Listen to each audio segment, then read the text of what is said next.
Hi, Crystal here. This is the second time I'm doing this video because my camera footage ran out.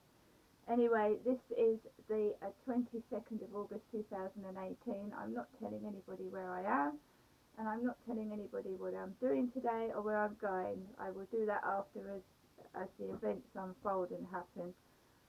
Yesterday it was therapy day with Gillingham, Gillian at St Barnabas House, Duncan Road, Gillingham. I knew I had to walk. I didn't have enough money for bus fare or train fare. So basically I sat in the library for a couple of hours before I left to go. I sat down next to Bob.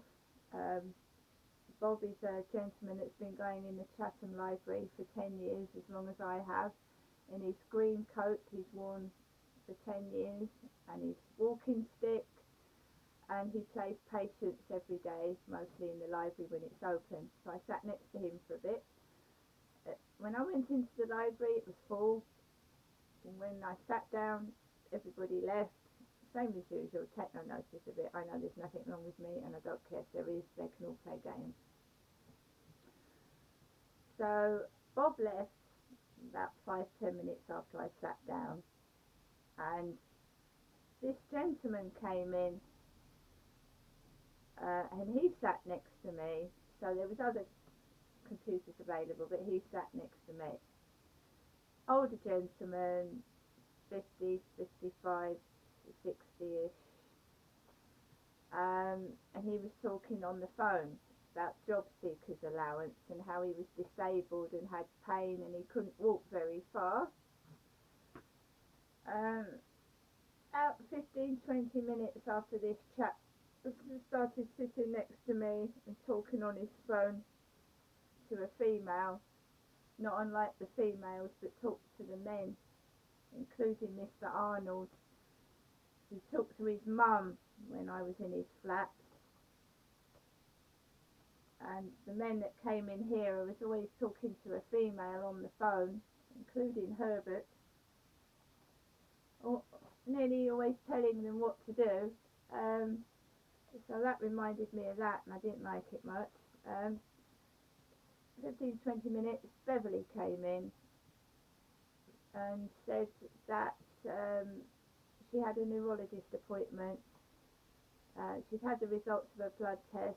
They'd given her the wrong medication, so she was going up to the neurologist department at the hospital for them to sort that out, which pissed me off because I haven't had my blood test results. I'm going to have to wait in the walk-in centre to get those at some point. And if it was serious, they would have told me if there was anything wrong. And I haven't had a phone call, and it's been 2 weeks, so there can't be anything wrong with my blood test results. She'd had her hair cut in a bob, like Gail, my neighbour. My hair, when it's down, is past my shoulders still. I haven't had my hair cut. And she must have had it just cut because she was covered in loose hair. Loose grey hair was all over her clothes at the top.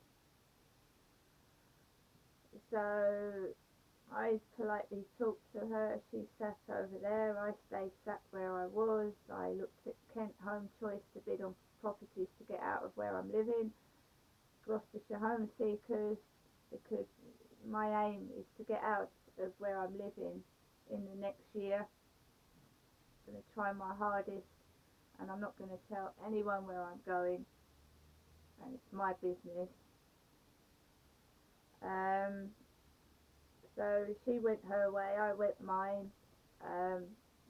About 20 minutes, half an hour later I left, walked up the Chatham Dockyard way, past the King Charles Hotel, past Brompton Barracks where my dad worked as a stock clerk many years ago, with Gary Fuchs and Stephen Hills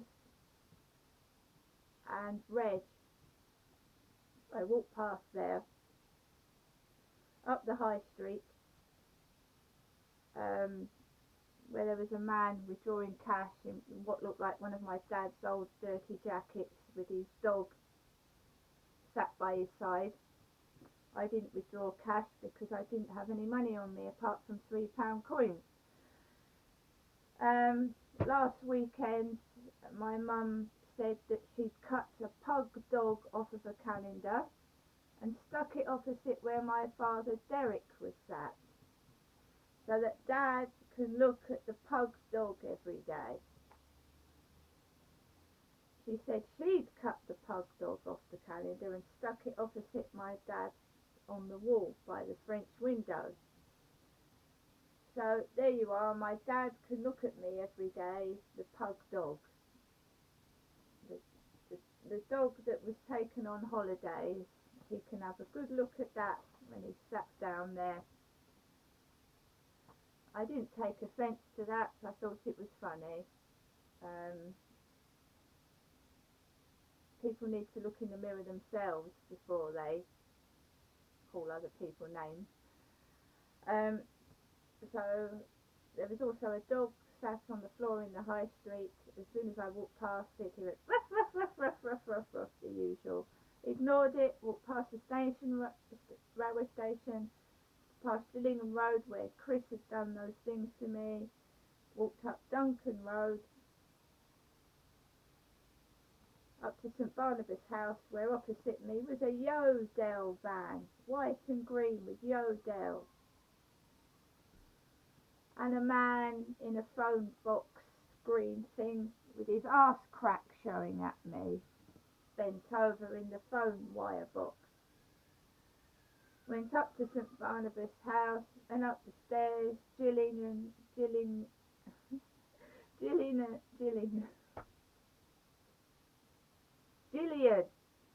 took me into this room. Blonde lady, short skirt, bare legs, sat opposite me, talking about my life, writing it down on a notebook like the police used to do when I used to report crimes to them. 50 minutes on the clock, dead on. You talk all about your past, get it out your system, feel like shit and crap, then you leave.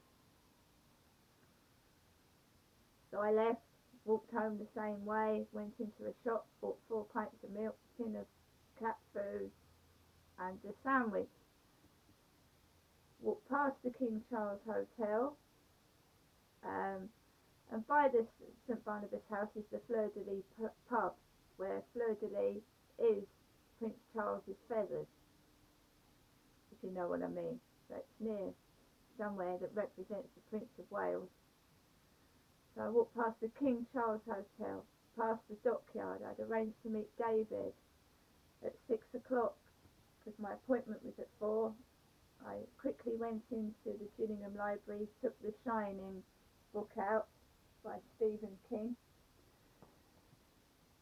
rushed to the library, sat in the library, and David came into the library and he bought me a sandwich, some grapes and some little rolls of cake for a picnic. We sat and ate that, left. David came back to my flat to walk me home because just lately I've been getting trouble on the way home.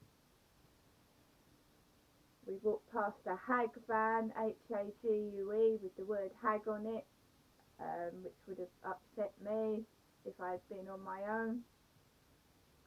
A man had 2 parcels in his hand, somebody's birthday, gift wrap presents as we walked past. A bloke had security on his back. We walked past towards the Royal Mail. David wanted to go that way, the Royal Mail Best Street way, and up to mine, and he came in and stayed for a tiny bit. As he was leaving, Herbert was coming up the path, all drunken and disorderly, all hairy, muttering to himself, and David went that way. He's 6'3", with his cap on. Herbert went that way, and the dogs start woofing. It's the same old scenario, Beverly and me, and woof woof woof, still going on. And just Gillian said, ignore them. They'll get fed up and pick on somebody else. And well done for not letting Herbert in your flat, and keep up the good work.